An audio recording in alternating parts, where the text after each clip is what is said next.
Oke, hari ini Bapak akan menjelaskan tentang langkah-langkah penelitian bagian pertama.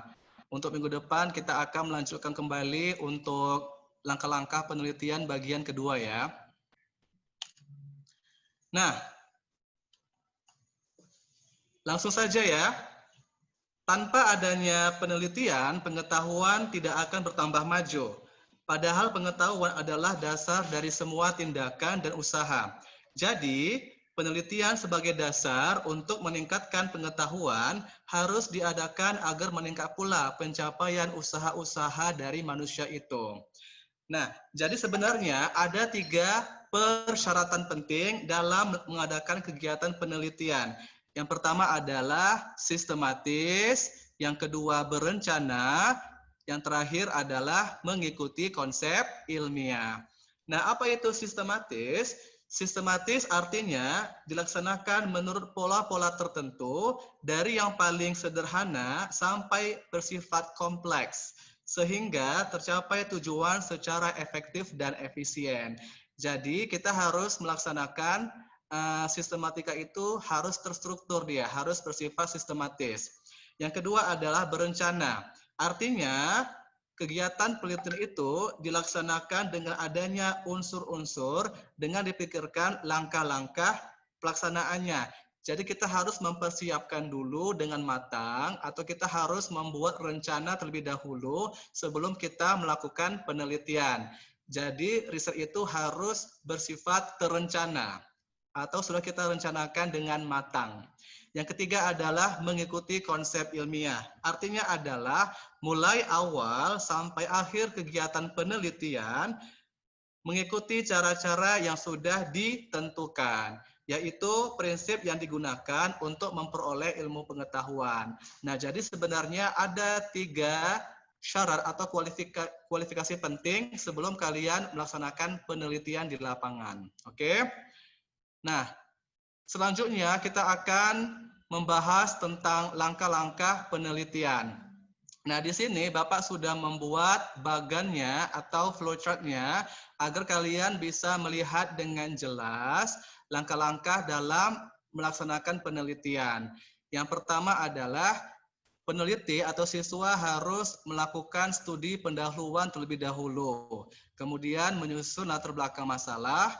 Setelah itu adalah menentukan atau memilih masalah, merumuskan masalah, menentukan tujuan penelitian, mencari aspek manfaat, menentukan landasan teori atau pustaka, menyusun kerangka konseptual, menyusun hipotesis, menentukan desain penelitian, menentukan populasi, sampel, dan teknik sampling atau teknik pengambilan sampel, kemudian menentukan variabel dan definisi operasional, selanjutnya menyusun dan menentukan instrumen atau alat ukur penelitian, setelah itu mengumpulkan data, sampai kita bisa menarik sebuah kesimpulan dan kita bisa menyusun sebuah laporan penelitian. Nah, jadi ini adalah bagan atau flowchart dalam melaksanakan penelitian ya bagi seorang peneliti. Nah, tapi untuk pertemuan kali ini kita hanya membatasi pada bagian ini saja ya, studi pendahuluan, memilih masalah, merumuskan masalah, menentukan tujuan sampai mencari aspek manfaat. Untuk bagian pertama ini, kita fokus kepada bab 1 dulu. Nah, untuk pertemuan minggu depan, kita akan melanjutkan kembali untuk bab 2-nya, yaitu menentukan landasan teori, menyusun kerangka konseptual, serta menyusun hipotesis penelitian. Oke? Nah, yang pertama kita akan membahas tentang bagaimana sih melakukan studi pendahuluan, atau bahasa Inggrisnya adalah preliminary studies. Oke? Nah, inilah dia, studi pendahuluan. Oke. Nah, di sini ada pengertian, manfaat, dan cara dalam melaksanakan studi pendahuluan ya. Nah, apa itu studi pendahuluan? Studi pendahuluan adalah studi yang dilakukan untuk memperoleh informasi tentang penelitian yang akan dilakukan. Nah, studi pendahuluan dilakukan karena kelayakan penelitian berkenaan dengan prosedur penelitian dan hal-hal lainnya yang masih belum jelas. Studi pendahuluan bisa saja mengubah arah penelitian yang telah disusun di dalam proposal atau laporan penelitian. Dengan demikian, studi pendahuluan bisa saja menghasilkan perubahan prosedur penelitian, meningkatkan pengukuran, meningkatkan kepercayaan asumsi, dan desain yang lebih mantap dari studi utama. Nah, studi pendahuluan ini tak jarang merupakan miniatur atau konsep kecil dari studi utama. Tidak jarang dalam studi pendahuluan ini menguji sejumlah instrumen yang akan digunakan dalam studi utama. Nah, jadi pada langkah awal yakni menentukan masalah penelitian, peneliti atau siswa dalam hal ini sudah disarankan untuk mengadakan penjajakan mengenai kemungkinan atau terhentinya pikiran peneliti untuk mengadakan penelitian tersebut. Mungkin saja peneliti sudah begitu bersemangat untuk melaksanakan penelitiannya karena dirasakan bahwa permasalahannya cukup menarik, cukup penting, dan aktual untuk dilaksanakan. Nah, jadi sebenarnya sebelum kalian melakukan sebuah penelitian atau sebelum kalian menyusun proposal, kamu harus melakukan studi pendahuluan dulu ya. Kamu harus banyak membaca, banyak berliterasi, mencari literatur atau sumber-sumber relevan untuk mengumpulkan data sebanyak mungkin agar nanti penelitiannya bisa kamu kerjakan sesuai dengan porsinya. Oke?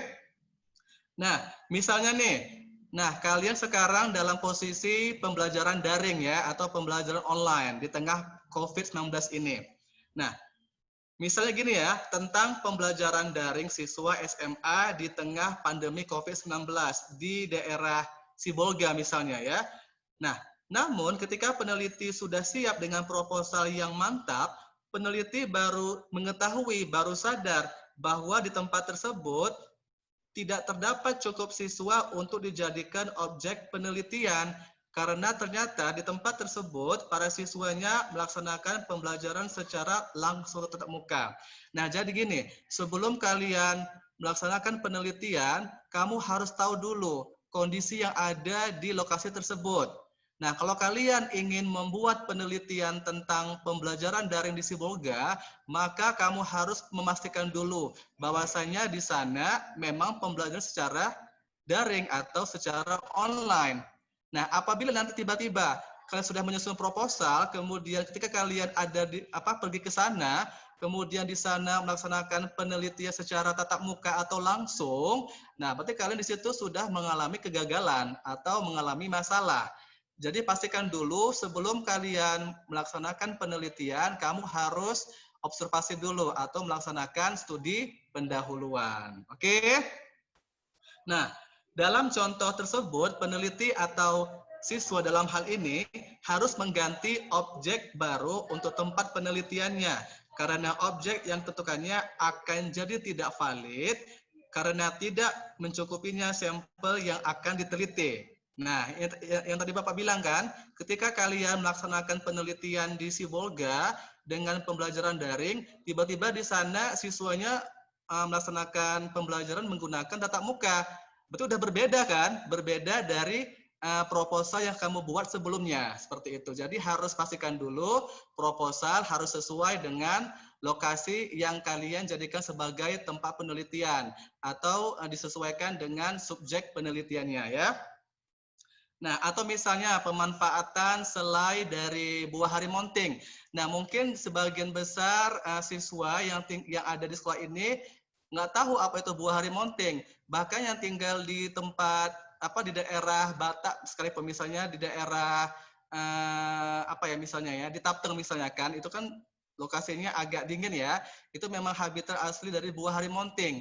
Nah, ketika kalian melaksanakan penelitian tentang harimonting, tiba-tiba sampelnya tidak ada seperti itu. Nah, itu kan akan mengalami masalah yang serius ya. Jadi sebelum kalian membuat sebuah proposal atau melaksanakan penelitian, pastikan dulu objeknya ada ya, sumber dayanya tersedia dan tidak mengalami masalah ketika nanti terjun ke lapangan. Seperti itu ya. Nah, Studi pendahuluan dilakukan oleh peneliti terutama untuk menjajaki dapat tidaknya suatu penelitian dilaksanakan di daerah tersebut. Dengan alasan itulah, maka studi pendahuluan itu disebut dengan feasibility study atau studi kejelasan atau studi visibilitas. Dengan studi ini, peneliti ingin mengetahui apakah rencana penelitiannya memang masih ada kemungkinan untuk dilaksanakan. Jika memang dari hasil studi pendahuluan tersebut tampak bahwa rencana penelitiannya lebih baik dihentikan daripada dilanjutkan, maka peneliti harus rela menggagalkan rencana itu dan segera mengganti dengan mencari kemungkinan permasalahan dan judul yang baru. Nah, jadi sebelum kalian penelitian, pastikan dulu semuanya sudah ada ya, tidak mengalami masalah di kemudian hari. Jadi jangan sampai kalian udah capek-capek menyusun proposal, tiba-tiba bahannya nggak ada, alatnya tidak ada, objeknya nggak ada, semuanya akan gagal dan kamu harus mengganti judul yang baru. Jangan sampai seperti itu. Jadi untuk kelas 10 yang sudah mengirimkan judul ke email saya, pastikan bahwasannya kamu siap. Kamu sudah sanggup untuk melaksanakan penelitian tersebut. Jangan sampai ada masalah yang terjadi di kemudian hari. Oke? Nah, kemudian studi pendahuluan dilakukan dengan tujuan utama untuk menghimpun berbagai informasi yang diperlukan dalam menunjang keberhasilan penelitian. Hal ini perlu dilakukan mengingat informasi relevan dapat menunjang keberhasilan dari sebuah penelitian tersebut, terutama karena hasil dari studi pendahuluan dapat menjadi acuan, baik dalam rangka pengenalan dan perumusan hipotesis penelitian. Berkaitan dengan perumusan hipotesis, melalui studi pendahuluan ini dapat dihimpun berbagai informasi yang bersifat faktual dan teoritis, baik yang bersifat umum maupun bersifat khusus. Ya. Nah, jadi dari berbagai uraian di atas, maka studi pendahuluan dalam pelaksanaan riset tersebut sangat penting dilakukan sebelum peneliti mengadakan penelitian yang sesungguhnya. Oke, studi pendahuluan dapat membantu peneliti dalam meluruskan niat penelitiannya, mempertajam arah penelitiannya, dan juga dapat mencari jalan lain yang belum dilalui oleh orang lain yang telah meneliti hal tersebut. Jadi kesimpulannya adalah studi pendahuluan penting dilakukan untuk menjajaki kemungkinan diteruskan atau dihentikannya sebuah penelitian. Itu ya. Nah, secara garis besar mengenai studi pendahuluan. Nah, di sini ada beberapa manfaat dari melaksanakan studi pendahuluan. Yang pertama adalah mengetahui dengan pasti apa yang akan diteliti. Yang kedua, mengetahui di mana atau kepada siapa informasi dapat diperoleh. Nah, berarti di sini harus jelas objek penelitiannya. Yang ketiga, mengetahui bagaimana cara memperoleh data atau informasi tersebut. Kemudian, mengetahui bagaimana harus mengambil kesimpulan serta memanfaatkan hasil.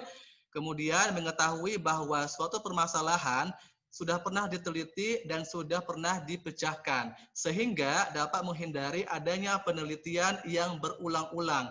Namun sebenarnya konsepnya sama. Ya, nah selanjutnya mengetahui apakah penelitian tersebut mampu untuk dilaksanakan oleh peneliti atau justru akan membuat kita lebih sulit gitu. Jangan sampai kalian mengalami kesulitan dalam melaksanakan penelitian. Jadi harus yang memang benar-benar sederhana, kemudian bisa kamu laksanakan dengan mengingat tenaga, biaya, waktu, dan sumber daya yang ada. Kemudian, menghemat tenaga dan biaya dengan cara menjadikan penelitian terdahulu sebagai sumber dari dokumen penelitian. Nanti di proposal itu ada yang namanya penelitian yang relevan. Nah, itu sebetulnya penelitian terdahulu yang bisa kamu jadikan sebagai acuan atau referensi dalam melaksanakan penelitian yang baru. Tapi sebetulnya sudah pernah dibuat oleh peneliti sebelumnya. Nah, apakah itu termasuk plagiarisme? Tidak. Itu bukan termasuk plagiat, tapi sebuah penelitian yang kita jadikan sebagai acuan dasar, ya. Sebelum kita dalam melaksanakan penelitian mengingat kita sudah pernah melihat penelitian yang sudah ada gitu ya. Tapi tentunya bisa kita modifikasi menggunakan variabel yang kita teliti seperti itu. Nah, kemudian dapat menentukan cara yang tepat untuk menganalisis data, serta dapat memperkuat keinginan untuk meneliti suatu permasalahan karena adanya penelitian-penelitian lain yang relevan. Nah, yang Bapak bilang tadi ya, di sini ada penelitian yang relevan. Nah, selanjutnya kita masuk ke cara melakukan studi pendahuluan. Di sini pada prinsipnya ada 3, yaitu paper, person, dan place. Ada 3P ya, atau ada 3P. Nah, di sini paper. Apa maksud dari paper? Nah, paper di sini maksudnya adalah kita harus mengumpulkan dokumen-dokumen, kemudian buku-buku, bahan-bahan atau sumber-sumber relevan yang bisa kita jadikan sebagai acuan dalam melaksanakan penelitian. Baik berupa teori, laporan penelitian, atau penelitian sebelumnya. Nah, studi ini juga disebut sebagai studi kepustakaan atau studi literatur. Nah, kalau kalian ada di sekolah, di sini ada perpustakaan. Kalian bisa datang ke perpustakaan untuk mencari berbagai macam atau beragam informasi yang berkaitan dengan penelitian kalian. Namun, karena kalian sekarang ada di rumah, kalian bisa melakukan studi pendahuluan atau studi kepustakaan menggunakan internet. Kalau di Google itu sangat banyak sekali informasi-informasi yang sangat akurat, yang sangat relevan dengan rencana penelitian kalian. Nah, jadi kalau kalian sudah punya kuota, sudah punya WiFi, itu bisa kamu manfaatkan untuk mencari berbagai macam informasi penting ya. Bisa dari artikel, jurnal, skripsi, tesis, disertasi, maupun sumber-sumber yang terpercaya. Jangan membuka atau mencari informasi dari sumber-sumber yang belum bisa kita pertanggungjawabkan kebenarannya. Misalnya dari Blogspot itu nggak boleh. Jadi kita tidak boleh mencari sumber dari Blogspot. Oke, jadi harus dari sumber-sumber yang memang benar-benar ilmiah atau scientific. Nah, yang kedua adalah person. Apa arti person? Orang kan? Nah, di sini kalian harus melakukan wawancara atau interview. Kemudian melakukan pertemuan serta berkonsultasi dengan para ahli atau orang-orang yang bisa kamu jadikan sebagai sumber penelitian kamu. Misalnya tetangga kamu, orang-orang yang ada di sekitar kamu, bisa siswa atau teman-teman sebaya, atau mungkin orang-orang yang memang benar-benar relevan atau sesuai dengan objek penelitian kamu. Seperti itu ya. Nah, yang ketiga adalah place. Apa arti place? Tempat atau lokasi. Maksudnya apa? Nah, di sini place artinya adalah tempat, lokasi, atau benda-benda yang terdapat di tempat penelitian. Nah, seseorang yang berhasrat besar untuk mengadakan penelitian ke daerah pedalaman mungkin mengurungkan niatnya setelah mengadakan studi pendahuluan. Karena mungkin di tempat tersebut terlalu sulit untuk dicapai. Nah, jadi untuk lokasi juga kamu harus mempertimbangkan. Jangan mencari tempat yang jauh. Jangan mencari lokasi atau tempat yang terpencil. Nah, usahakan tempatnya yang bisa kamu jangkau, yang bisa diakses, misalnya di sekitar rumah. Nah, nanti kalau kalian kembali ke sekolah, bisa di sekolah. Seperti itu lokasinya bisa kalian sesuaikan dengan kebutuhannya. Jadi jangan mempersulit diri sendiri ya. Harus bisa mempermudah semuanya secara baik. Oke? Oke. Setelah kita membahas tentang studi pendahuluan, selanjutnya adalah bagian kedua, yaitu menyusun latar belakang masalah.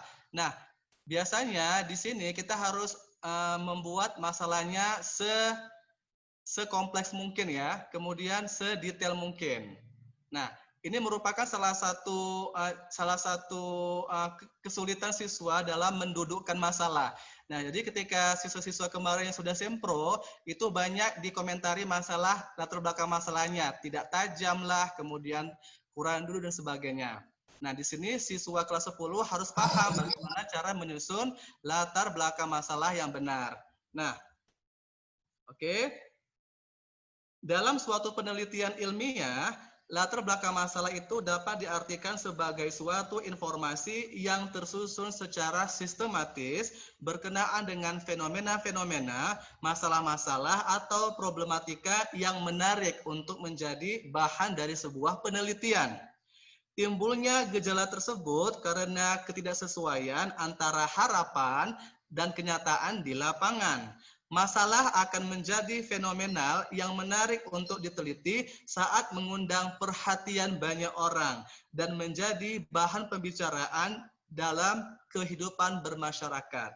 Jadi kalau kalian membuat sebuah penelitian yang menarik, yang lagi hot-hotnya, kemudian yang lagi banyak dibicarakan orang, itu akan mengundang perhatian banyak orang untuk membaca atau mereview dari proposal tersebut. Nah, jadi kamu tuh harus mencari masalah-masalah yang lagi hot-hotnya sekarang. Misalnya pembelajaran daring, kemudian masalah narkoba, masalah kenakalan remaja dan sebagainya. Jadi sebetulnya cukup banyak masalah-masalah yang ada di sekitar kita, yang dekat sama kita, itu bisa kita jadikan sebuah rencana penelitian ya. Nah, latar belakang yang sistematis dan terstruktur berusaha menjelaskan mengapa masalah dalam penelitian tersebut perlu diteliti dan upaya-upaya dalam penyelesaiannya baik secara teoritis maupun secara praktis. Nah, di sini ada beberapa muatan dalam menyusun latar belakang masalah ya. Yang pertama adalah alasan rasional. Di sini apa arti rasional? Masuk akal, bisa diterima oleh akal sehat. Nah, alasan rasional yang membuat penelitian ini menarik untuk diteliti berdasarkan fakta, data, referensi, atau temuan-temuan dari penelitian sebelumnya. Oke. Yang kedua adalah gejala-gejala kesenjangan. Ini ya, gejala-gejala kesenjangan di lapangan. Ini maksudnya apa? Nah, ini maksudnya adalah hal ini harus terungkap dengan jelas untuk memunculkan permasalahan dan bagaimana penelitian mengatasi kesenjangan yang ada. Nah, tadi masalah adalah adanya kesenjangan antara harapan dan realita di lapangan. Jadi untuk mengatasi itu, kamu harus bisa menyusun latar belakang masalah dengan tepat ya. Nah, selanjutnya adalah kompleksitas masalah. Jika permasalahan yang ditemukan dibiarkan begitu saja, dikhawatirkan akan menimbulkan permasalahan yang baru yang akan menghambat, mengganggu, atau mengancam suatu proses untuk mencapai tujuan penelitian. Nah, selanjutnya adalah pendekatan dari sisi kebijakan dan teoritis. Dan terakhir adalah penjelasan singkat tentang posisi atau kedudukan dari sebuah masalah yang akan diteliti. Ini adalah muatan dari latar belakang masalah. Oke.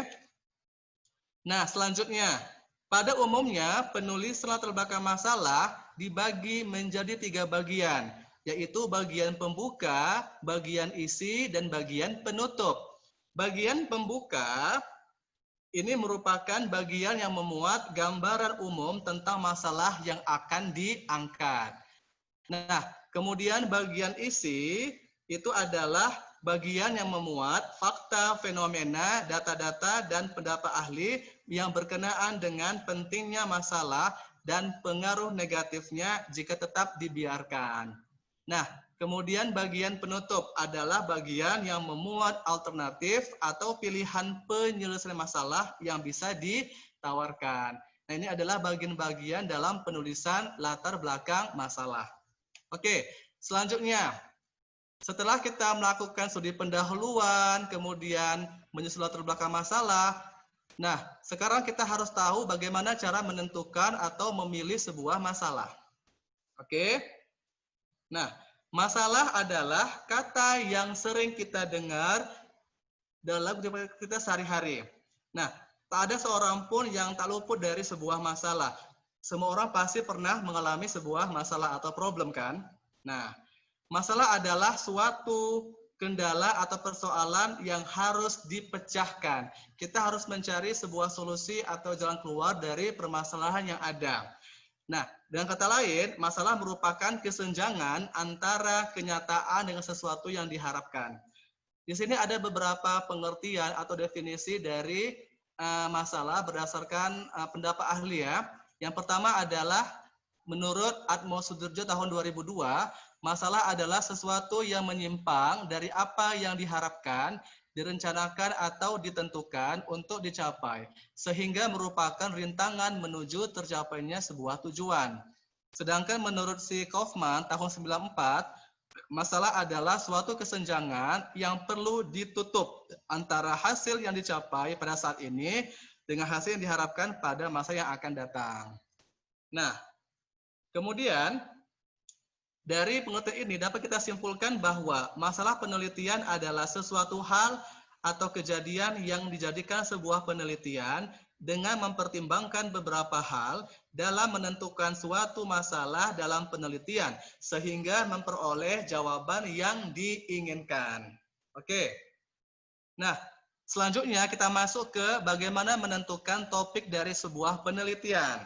Nah, banyaknya masalah penelitian yang kita temukan di lapangan seringkali membuat seorang peneliti itu harus memilih masalah penelitian yang paling layak di antara beberapa masalah tersebut. Hal yang penting dijadikan pegangan atau pedoman dalam memilih sebuah masalah penelitian itu adalah bahwa keputusan dan penentuan akhir adalah terletak pada peneliti itu sendiri. Nah, jadi sebelum kalian memilih masalah, kamu harus menentukan topik penelitian terlebih dahulu. Nah, di sini ada beberapa pertanyaan mengenai cara menentukan topik penelitian. Yang pertama adalah, apakah topik tersebut dapat dijangkau atau dikuasai? Apakah bahan-bahan atau data-data tersedia dengan cukup? Apakah topik tersebut penting untuk diteliti? Dan apakah topik tersebut menarik untuk diteliti dan dikaji? Nah, jadi kamu harus menjawab beberapa pertanyaan dari menentukan topik penelitian ini. Nah, setelah topik ditentukan, selanjutnya peneliti harus memilih masalah penelitian yang sesuai dengan topik tersebut. Pertimbangan dalam memilih masalah agar masalah yang dipilih itu layak dan relevan untuk diteliti itu diungkapkan oleh si Noto Atmojo tahun 2002. Nah, di sini ada beberapa consideration atau pertimbangan dalam memilih sebuah masalah penelitian. Yang pertama adalah masalah masih baru, aktual, praktis, memadai, sesuai dengan kemampuan peneliti, sesuai dengan kebijaksanaan pemerintah, dan ada yang mendukung. Nah, untuk masalah yang masih baru, ini artinya apa? Baru, dalam hal ini adalah masalah tersebut belum pernah diungkap atau diteliti oleh orang lain. Dan topik itu masih hangat dibicarakan di masyarakat. Sehingga agar tidak sia-sia usaha yang dilakukan, sebelum menentukan masalah, peneliti harus banyak membaca dari berbagai macam sumber, baik jurnal, artikel, maupun sumber-sumber atau referensi yang relevan tentang penelitian yang terkini. Nah, di sini kamu harus banyak membaca ya, banyak membuka beberapa literatur. Yang kedua, bersifat aktual. Aktual berarti masalah yang diteliti itu benar-benar terjadi di masyarakat. Sebagai contoh, ketika seorang siswa akan meneliti tentang masalah hama ulat pada jambu madu di kebun sekolah, maka sebelumnya siswa tersebut harus melakukan survei atau melakukan studi lapangan dan memang menemukan masalah tersebut dan fokusnya hanya pada tanaman jambu madu saja. Nah, jadi harus benar-benar fokus kepada penelitian yang kamu lakukan agar tidak melebar kemana-mana. Yang ketiga adalah bersifat praktis. Apa maksudnya? Masalah penelitian yang diteliti itu harus mempunyai nilai praktis. Artinya hasil penelitian harus bermanfaat terhadap kegiatan praktis, bukan suatu pemborosan atau penghamburan sumber daya tanpa manfaat praktis yang bermakna. Jadi harus memiliki manfaat ya dalam segi praktis. Selanjutnya adalah memadai. Masalah penelitian harus dibatasi ruang lingkupnya atau skopnya. Tidak terlalu luas, namun juga tidak terlalu sempit. Masalah yang terlalu luas akan memberikan hasil yang kurang jelas dan menghambur-hamburkan sumber daya. Sebaliknya, masalah penelitian yang sempit akan memberikan hasil yang kurang berbobot. Jadi proporsinya harus pas, jangan terlalu melebar dan jangan terlalu menyempit. Jadi harus pas ya bagiannya. Nah, kemudian sesuai dengan kemampuan peneliti. Artinya adalah seseorang yang akan melaksanakan penelitian harus mempunyai kemampuan penelitian dan kemampuan di bidang yang akan diteliti. Jika tidak, hasil penelitiannya akan kurang dapat dipertanggungjawabkan secara segi ilmiah. Nah, di sini kamu mendapatkan beberapa pembimbing. Jadi, kamu harus menyesuaikan dengan kompetensi atau kemampuan dari pembimbingnya dan juga kemampuan dari kamu sendiri. Jangan sampai kamu membuat penelitian yang tidak sesuai dengan kemampuan dan kompetensi kamu. Oke? Nah, kemudian sesuai dengan kebijakan pemerintah. Ini maksudnya apa? Maksudnya adalah masalah-masalah yang bertentangan dengan kebijaksanaan pemerintah, undang-undang ataupun adat istiadat sebaiknya tidak diteliti karena akan banyak menemukan hambatan dalam pelaksanaan penelitiannya nanti. Ya, jadi kamu harus membuat sebuah riset itu yang sesuai dengan aturan-aturan pemerintah, sesuai dengan undang-undang, dan sesuai sama adat yang berlaku di masyarakat agar tidak terjadi kontroversi. Nah, kemudian ada yang mendukung. Di sini maksudnya adalah setiap penelitian pasti membutuhkan biaya atau membutuhkan suntikan dana. Sehingga sejak awal sudah dipertimbangkan dari mana asal biaya tersebut akan diperoleh. Tak jarang masalah-masalah penelitian yang menarik akan mendapatkan sponsor dari perusahaan atau dari berbagai macam instansi. Nah, di sini kamu harus membutuhkan biaya. Tidak bisa kita membuat sebuah riset itu tanpa adanya biaya. Nah, sekolah biasanya memberikan biaya sebesar Rp25.000.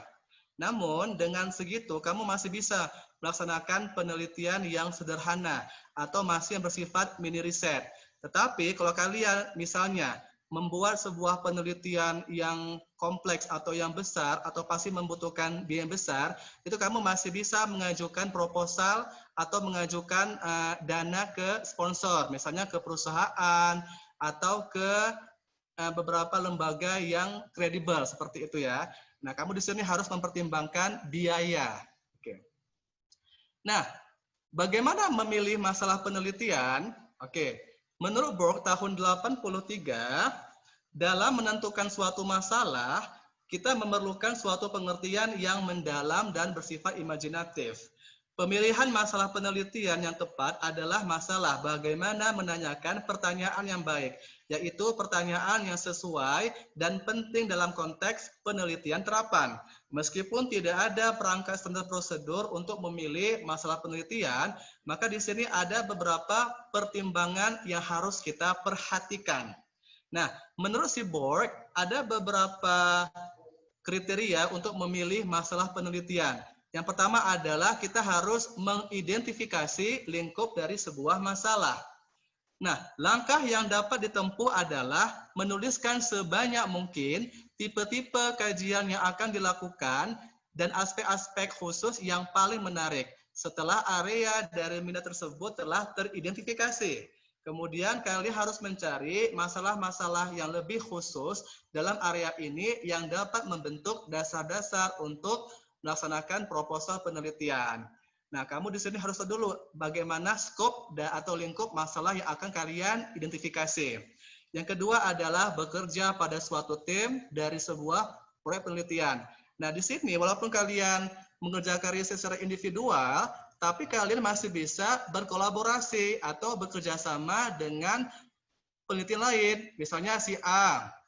Apakah dia bisa bekerja sama si B? Boleh-boleh saja, nggak masalah. Nah, sebenarnya kenapa kita harus berkolaborasi? Agar kita lebih mudah dalam melaksanakan penelitian dan tidak membutuhkan biaya, waktu, dan tenaga yang banyak. Bisa kita minimalisir. Nah, oke.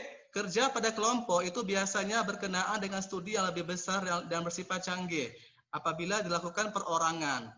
Nah, that's why kita harus melakukan penelitian bekerja sama atau kolaboratif. Tetapi kalau siswa di sini masih membuat sebuah riset yang sederhana, Bapak rasa kamu masih bisa mengerjakannya secara individual atau sendiri.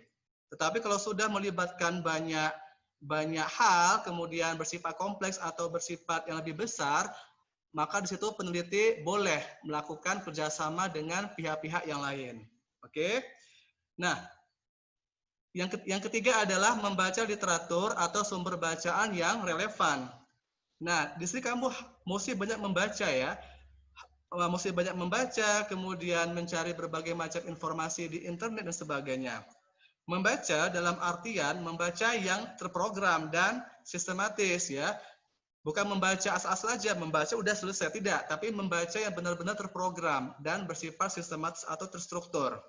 Nah, di sini kamu harus mencari referensi-referensi terbaru yang sesuai dengan penelitian kamu. Kemudian kamu bisa menseleksi atau memilih 2 atau 3 atau lebih buku referensi dan buatlah review atau ulasan dari bab-bab yang bersangkutan. Nah, kegiatan membaca ini akan membantu dalam mempersempit perhatian pada satu atau lebih subtopik yang khusus. Nah, di sini kamu membaca secara terprogram, kemudian terstruktur, mencari beberapa referensi relevan, kemudian diseleksi, dan kemudian kalian review atau kalian ulas berdasarkan penelitian yang akan dibuat. Nah, selanjutnya adalah meneliti teori yang sudah ada. Ini maksudnya apa? Ini maksudnya adalah teori adalah penjelasan peristiwa dari fisika maupun perilaku. Teori terdiri dari generalisasi dan konstruk. Oke.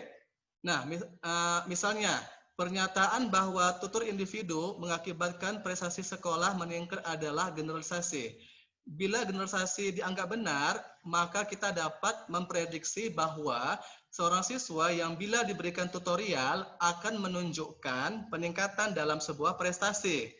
Sedangkan konstruk adalah sejenis konsep yang digunakan dalam penelitian ilmiah untuk menggambarkan peristiwa-peristiwa yang memberikan unsur-unsur serupa. Nah, di sini ada istilah konstruk dan generalisasi ya. Nah, misalnya intelijensi didefinisikan dalam istilah skor yang berasal dari hasil tes intelijensi atau kecerdasan.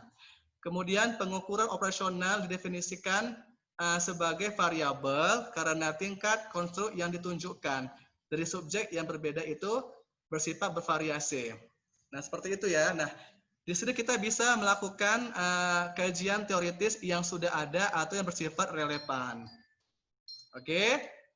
Nah, kemudian kita masuk ke beberapa kriteria agar penelitian memberikan kontribusi atau sumbangan bagi pengetahuan.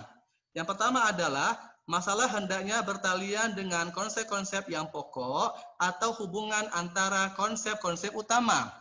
The second one, masalah hendaknya mengembangkan atau memperluas cara menguji suatu teori. Kemudian masalah hendaknya memberi sumbangan kepada pengembangan metodologi penelitian dengan menemukan alat, teknik, atau metode yang baru. Kemudian masalah hendaknya memanfaatkan konsep, teori, atau data, dan teknik dari disiplin-disiplin ilmu yang bertalian, serta masalah hendaknya dituangkan dalam desain yang cermat dengan uraian yang teliti mengenai variabel-variabelnya serta menggunakan metode-metode yang paling sesuai. Nah, ini adalah kriteria dalam agar riset itu dapat memberikan kontribusi ya. Nah, yang keempat, bagaimana kita merumuskan sebuah masalah. Ini ada di bab 1 ya, pendahuluan. Nah, oke, di sini kita akan fokus kepada jenis-jenis masalah penelitian menurut Sugiono dan Arikunto. Ada 3 sebenarnya, guys. Yang pertama adalah permasalahan deskriptif, permasalahan komparatif, dan permasalahan asosiatif. Apa itu permasalahan deskriptif? Yaitu suatu permasalahan yang berkenaan dengan variabel mandiri, yaitu tanpa membuat perbandingan dan menghubungkan antar variabel. Contoh rumusan masalahnya, bagaimana sikap siswa kelas 10 pada pembelajaran daring? Nah, yang kedua adalah bagaimana tingkat pemahaman unsur-unsur instruksi puisi siswa kelas 11 tahun pelajaran 2021. Nah, ini adalah contoh dari rumusan masalah untuk yang permasalahan deskriptif. Yang kedua adalah permasalahan komparatif. Nah, sesuai sama katanya, komparatif artinya membandingkan ya. Nah, ini merupakan suatu permasalahan penelitian yang bersifat membandingkan keberadaan suatu variabel pada 2 sampel atau lebih. Nah, contohnya adalah apakah terdapat perbedaan kemampuan berpidato antara siswa yang berasal dari SMA negeri dengan siswa yang berasal dari SMA swasta? Yang kedua, apakah terdapat kesamaan pola kemampuan berpikir kritis antara siswa yang belajar daring dengan siswa yang belajar luring? Nah, yang ketiga, manakah yang lebih tinggi prestasinya? Siswa anak guru atau anak wira swasta? Ini adalah contoh rumusan masalah untuk yang komparatif. Dan yang ketiga adalah permasalahan asosiatif, yaitu permasalahan yang menghubungkan dua variabel atau lebih, baik berupa hubungan simetris, kausal, maupun interaktif. Nah, apa itu hubungan simetris? Yaitu suatu hubungan antara dua variabel yang kedudukannya atau posisinya sejajar, tidak ada hubungan kausal atau hubungan sebab akibat. Contohnya adalah, apakah terdapat hubungan antara kemampuan siswa di bidang matematika dengan kemampuan siswa di bidang bahasa? Ini adalah dua hal yang berbeda ya. Nah, yang kedua adalah hubungan kausal atau sebab akibat, yaitu hubungan yang menunjukkan sebab akibat dengan adanya variabel bebas dan variabel terikat. Contoh rumusan masalahnya, apakah terdapat pengaruh banyaknya pujian terhadap semangat belajar siswa? Yang ketiga adalah hubungan interaktif, yaitu hubungan yang saling mempengaruhi. Dalam jenis ini, tidak diketahui mana variabel bebas dan mana variabel terikat ya. Kita nggak tahu yang mana bebas, yang mana terikat. Contohnya adalah apakah terdapat hubungan antara kecerdasan dengan kekayaan. Nah, itu adalah beberapa jenis dari masalah penelitian, ada deskriptif, komparatif, dan asosiatif. Nah, bagaimana kita melakukan rumusan masalah? Di sini ada beberapa kriterianya ya. Nah, yang pertama adalah rumusan masalah berwujud kalimat tanya atau kalimat interrogatif. Nah, baik pertanyaan yang memerlukan jawaban deskriptif maupun pertanyaan yang memerlukan jawaban eksplanatoris, yaitu yang menghubungkan dua atau lebih fenomena atau gejala di dalam kehidupan manusia. Nah, jadi untuk membuat rumusan masalah dalam bentuk kalimat tanya atau interrogatif. Yang kedua adalah rumusan masalah harus jelas, padat, dan dapat dipahami oleh orang lain. Yang ketiga, rumusan masalah penelitian bermanfaat atau berhubungan dengan upaya pembentukan dan perkembangan teori. Kemudian, rumusan masalah yang baik juga hendaknya dirumuskan dalam konteks kebijakan pragmatis yang bersifat aktual, sehingga pemecahannya menawarkan implikasi atau dampak kebijakan yang relevan pula, dan dapat pula diterapkan secara nyata bagi proses pemecahan masalah bagi kehidupan manusia. Selanjutnya, rumusan masalah harus mengandung unsur-unsur data yang mendukung pemecahan masalah penelitian. Selanjutnya adalah rumusan masalah harus merupakan dasar atau asumsi dalam membuat kesimpulan sementara atau hipotesis penelitian, dan masalah harus menjadi dasar bagi judul penelitian. Nah, ini adalah beberapa kriteria dalam merumuskan masalah penelitian. Ini menurut si Ari Kunto. Nah, selanjutnya fungsi dari rumusan penelitian. Yang pertama adalah sebagai pendorong suatu kegiatan penelitian menjadi ada. Nah, artinya adalah ini maksudnya adalah rumusan masalah itu berfungsi sebagai penyebab kegiatan penelitian itu menjadi ada dan dapat dilakukan. Yang kedua, sebagai pedoman atau panduan penentu arah atau fokus dari suatu penelitian. Rumusan masalah ini tidak berharga mati, akan tetapi dapat berkembang dan berubah setelah peneliti sampai di lapangan. Yang ketiga, sebagai penentu jenis data seperti apa yang perlu dan harus dikumpulkan oleh peneliti. Nah, keputusan memilih data mana yang perlu dan data mana yang tidak perlu dapat dilakukan oleh peneliti. Nah, kamu di sini bisa menseleksi mana data yang perlu dibuat, mana yang tidak. Kemudian mana yang relevan, mana yang tidak. Kemudian dapat mempermudah dalam menentukan siapa yang akan menjadi populasi dan sampel dari sebuah penelitian agar kita bisa melakukan penelitiannya dengan mudah ya. Nah, ini adalah fungsi dari Kenapa harus membuat rumusan penelitian? Nah, selanjutnya menentukan tujuan penelitian. Oke, tujuan penelitian merupakan rumusan kalimat yang menunjukkan adanya hasil, sesuatu yang diperoleh setelah penelitian selesai, sesuatu yang akan dicapai atau dituju dalam sebuah penelitian. Nah, rumusan tujuan mengungkapkan keinginan peneliti untuk memperoleh jawaban atas permasalahan yang diajukan. Oleh sebab itu, rumusan tujuan harus relevan dengan identitas masalah yang ditemukan, rumusan masalah, dan mencerminkan proses penelitian. Dalam beberapa penelitian di mana permasalahannya sangat sederhana, terlihat bahwa tujuan sepertinya merupakan pengulangan dari rumusan masalah.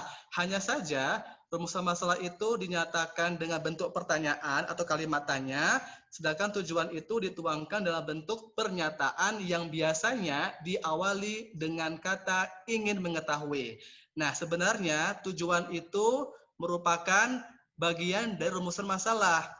Nah, jadi bagi siswa yang akan membuat sebuah proposal penelitian, kamu harus bisa mensinkronkan atau menyesuaikan antara rumusan dan tujuan. Rumusan itu dinyatakan dalam bentuk kalimat pertanyaan, sedangkan tujuan itu dinyatakan dalam kalimat pernyataan atau statement. Nah, tujuan penelitian merupakan rumusan kalimat yang menunjukkan adanya hasil, sesuatu yang diperoleh setelah penelitian selesai, sesuatu yang akan dicapai atau dituju dalam sebuah penelitian. Nah, tujuan tersebut berkaitan erat dengan rumusan masalah yang ditetapkan dan jawabannya terletak pada kesimpulan penelitian. Nah, di sini ada beberapa hal. Kalau ingin membuat tujuan, kita harus menggunakan kata-kata kerja atau kata-kata operasional, yaitu menemukan, menjelaskan, menganalisis, menguraikan, menilai, menguji, membandingkan, dan seterusnya. Oke, nah jadi saya ulangi, tujuan itu harus sinkron dengan rumusan.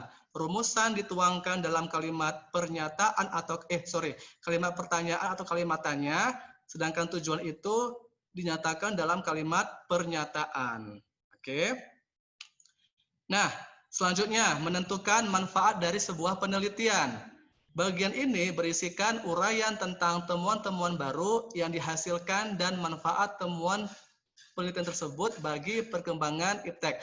Nah, sebetulnya setelah kalian membuat tujuan, di bab 1 itu ada istilahnya manfaat penelitian. Ada dua. Ada manfaat secara praktis, ada secara teoritis, ya.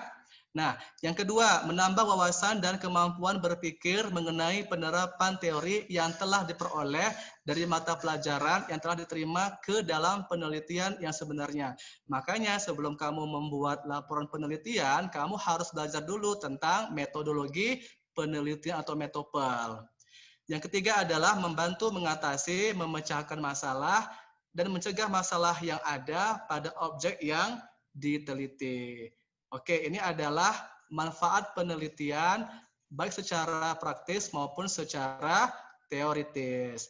Nah, demikianlah presentasi mengenai langkah-langkah dalam membuat sebuah penelitian bagian pertama. Kita fokus kepada bab 1 dulu ya.